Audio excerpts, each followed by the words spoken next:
In this WrestleTalk news, AEW beats WWE, Becky Lynch's heel turn, Bray Wyatt to AEW, and my review of last night's Raw. Subscribe and enable notifications to always on for daily wrestling news. Like and subscribe. Like and subscribe.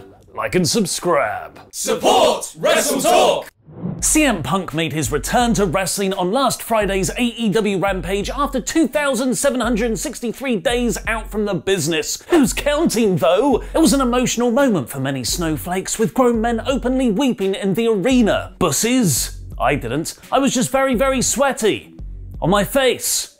It's a thing, it's a medical thing! But Punk's debut was never formally announced, so many were curious how many people would tune in for the episode. The answer is a lot. Brandon Thurston of WrestleNomics revealed on Twitter that Rampage pulled in 1.1 million viewers, a huge increase from the 740,000 last week. But that wasn't the only game, as the all-important 18 to 49 demographic was the largest since the premiere episode of Dynamite, the largest 18 to 34 since November 2019, and it was the #2 show on cable for the night behind the NFL. That 18 to 49 demo, according to Warner Media, was a 75% increase from last week. The first quarter of the show, Punk's debut, was watched by 1.3 million viewers. SmackDown was no slouch either, with 2.1 million viewers for their SummerSlam Go Home show, but while it had more viewers in the 18 to 49 demographic by just 50,000, which is very close, Rampage beat WWE's current biggest show on TV in the 18 to 34 demo, and male viewers aged 39 to 49. Not bad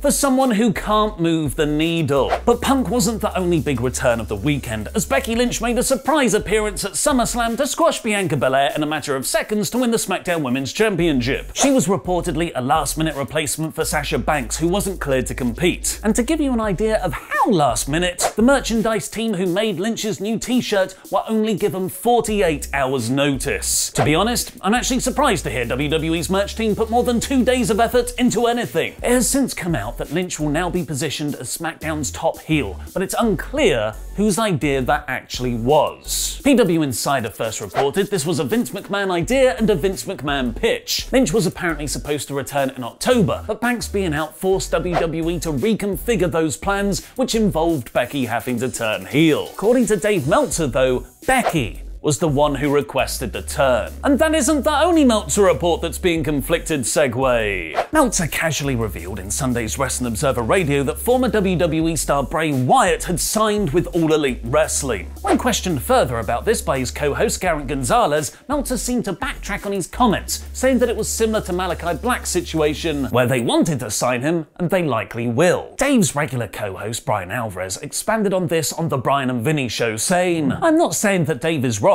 He may be right and it may happen, but as soon as that show went up, I started getting text messages and they were from people in AEW. It was not Tony Khan, but these were people that probably should know. Essentially, they were unaware of this. Again, I am not saying that Bray isn't going or that Dave is wrong. Dave may know something that they don't know, which would be sort of weird, but that's the story right now. What I think I can safely say is I do not believe it is a guarantee that Bray Wyatt is going to AEW. Now it's time for my review of last night's Raw in about 5 minutes. After he overcame the fearsome Gorg at SummerSlam and then beat up a kid, Raw opened on the almighty WWE Champion Bobby Lashley to say if you want an apology for me beating up your son, Bill, you can go to hell. Bubbles and MVP were then surprisingly interrupted, though, by our new US champion Damian Priest, who, despite his lamely generic "I'm standing up to bullies" character, felt like the first fresh presence in the WWE title picture since Keith Lee debuted a year ago. They had a 30-second match, complete with a second entrance for Lashley to change out of his suit. Yay, PlayStation 2 AR graphic Bobby again. A rare attention to detail showing Lashley was caught by surprise by the challenge, but this quickly became a tag team match players when Sheamus and Drew McIntyre ran in. Rather than have a great heavyweight tag team bout to kick off the new WWE season, Bobby eventually decided to just walk out on Sheamus, letting him lose to Drew's Claymore. Eva Marie attacked Doudrop during her backstage interview after they split up at SummerSlam. Doudrop really should do drop her name now, she doesn't have to use it anymore. So Karrion Kross has a BDSM gimmick now. He made his entrance wearing a face mask and sexy suspenders in the shape of a cross. Because that was the problem with Karrion on the main roster, his lack of sadomasochistic bondage gear. On the positive side though, he squashed Ricochet in seconds with a very solid win. The positive side, well, Ricochet is squashed. Few things encapsulate WWE's complete misunderstanding of their audience than them repeatedly booking YouTuber Logan Paul as a babyface. He was a guest on John Morrison's Moist TV, which was clearly set up for The Miz to interrupt and make it all about him, fueling his split with Morrison. That didn't work though, because all the fans wanted to do was boo Paul and cheer The Miz. WWE got him out of there quicker than you can say My Brothers fights this Sunday, and Xavier Woods came out for a match with The Miz. Initial reports had New Day set to feud with Miz and Morrison, but PW Insider writes Kofi Kingston is not currently cleared for in-ring action, which might have brought the Miz and Morrison split forward. Woods beat Miz because of repeated botched interference from Morrison, so the Miz turned on Morrison afterwards. Screw you, Logan Paul. I mean, The Miz, but also Logan Paul. Reginald escaped R-Truth and Akira Tozawa again via flips and ice cream. Ice cream back to WWE confirmed. Please, WWE, stop booking Mansoor and Ali in 50-50 matches against Mason T-Bar.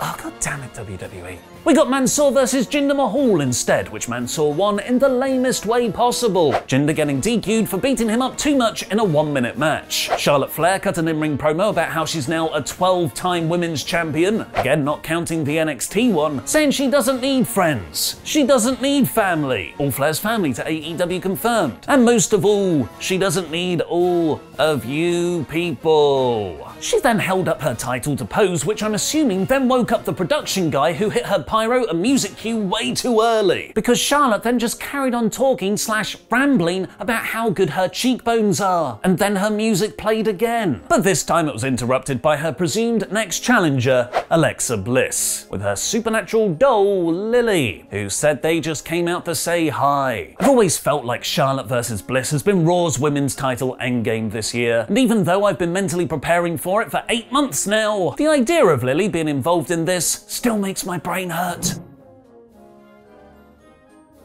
Elias got the next chapter of his video package journey, this time saying he wants to be a champion in WWE, and he was wearing a white hat, which is typically the cowboy trope for a good guy. You turn an Elias babyface when you've got a perfectly good Jackson Riker right there. It appears that odd couple tag teams are the new distraction roll-up finishes in WWE, because we now have, in order of descending quality, RK Bro, Ali and Mansoor, and now Rhea Ripley and almost a superhero Nikki Almost a Superhero. They agreed to be a tag team backstage to take on Nia Jax and Shayna Baszler, who I assumed broke up a few weeks ago, and it followed the familiar template of Nikki getting worked over forever and then Shayna Baszler getting pinned. It was by Rhea from a riptide off the hot tag. All your favourites getting the worst of the match. The main event segment saw Riddle host a tag team title win celebration for Randy Orton, with Randy doing his usual grumpy shtick despite balloons, loads of pyro, and even his own scooter gift. This was by far the best thing on the show, and the crowd was super into it, who were really good throughout the night. They were interrupted by AJ Styles and Amos because, of course they were. Wait a second. Amos, is that a microphone in your pocket, or are you just pleased to...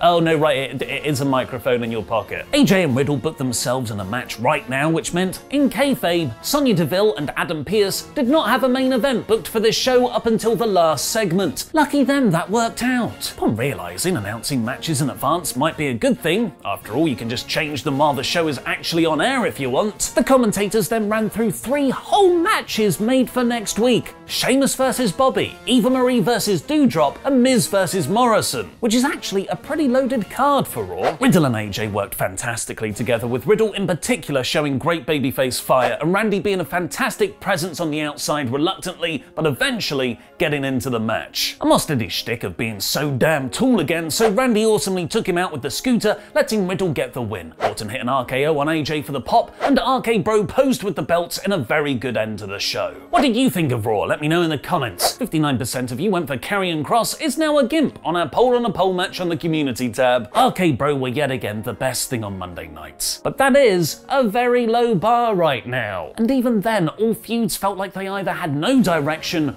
or the same direction as before. This week's Raw is 2 out of 5. CM Punk might have broken t-shirt sales records for famed t-shirt company AEW, but he's got nothing on Jammermania. Order our new Jam That Jam shirt from WrestleShop.com right now, because everyone who's bought one before the end of the month will be entered into a prize draw, where 2 lucky winners will get video calls with me and Luke. Click the link below to Jam That Jam now. Yes, I know I'm not wearing it because I've worn it so much over the last week that it's in the wash. It really has to go in the wash. It's smelly. But you can also get my lovely Foreign Objects double baseball bat barbed wire design. WrestleShop.com. Especially as another report calls for Becky needing some top baby faces to feud with. PW Insider is also reporting that following her SummerSlam return, Becky will be positioned as the top heel on SmackDown going forward. Sorry, Roman.